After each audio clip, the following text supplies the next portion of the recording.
you will not be able to work in the United Kingdom if you do not have digital ID. It's as simple as that. Today, I am announcing this government will make a new free of charge digital ID mandatory.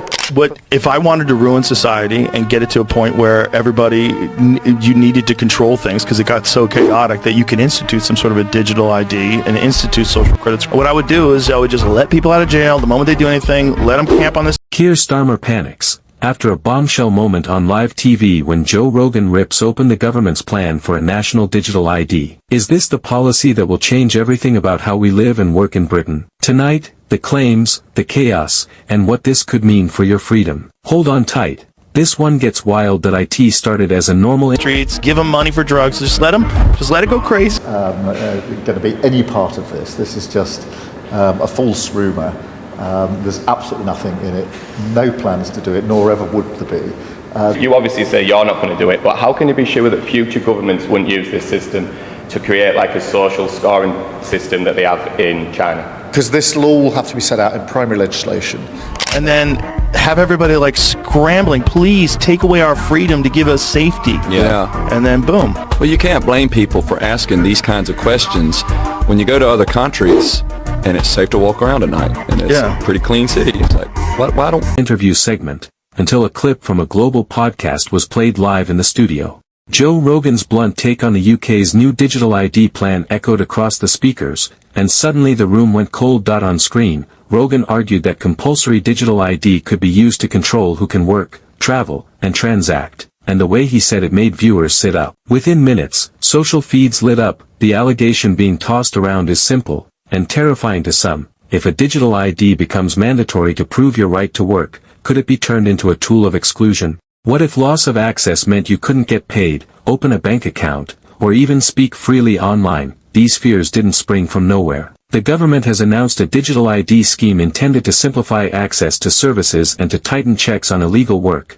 a plan that's already triggered fierce debate. This isn't just policy nitpicking, it lands at the heart of political identity. For Starmer, who pitched the move as a way to secure borders and modernize government services, the backlash has been immediate. Civil liberties groups warn of surveillance risks. Even some MPs on his own side have voiced concerns. Add a viral, expose clip played on mainstream media and by an influential international podcaster, and suddenly the story becomes less about tech and more about trust and political survival. Look, Joe Rogan is a megaphone. When he rails against a policy, it travels fast. His angle is simple: warn people about state overreach and the slippery slope to social credit-style control. Whether you think he's a fearless whistleblower or a shock jockey chasing clicks, his words amplify fear, and that's politically potent. The reaction was explosive. A massive petition, heated phone-ins, think tank op-eds, and TV panels all piled into the debate. Supporters say digital ID will cut illegal working and modernize services.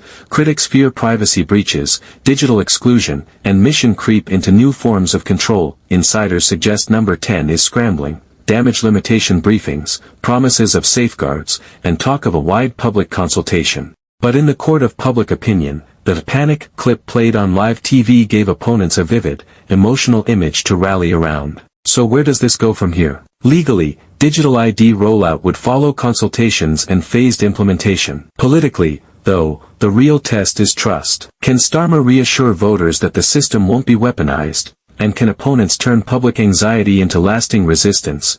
And if you're wondering whether a single viral clip or a celebrity podcast can sink a major policy, the answer, increasingly, is yes. Politics today runs on attention as much as arguments. What do you think? Is mandatory digital ID a sensible modernization, or a step toward a surveillance state? Did Rogan help expose a real danger, or did he merely fan the flames? Drop your thoughts below and explain why. We'll read the best comments in our follow-up. Smash like if you want more deep dives on this story. Subscribe for our live reaction special, and hit the bell so you don't miss our next episode. Stay curious, and check the facts before you share.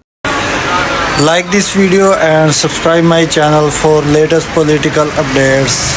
Thanks for watching, guys.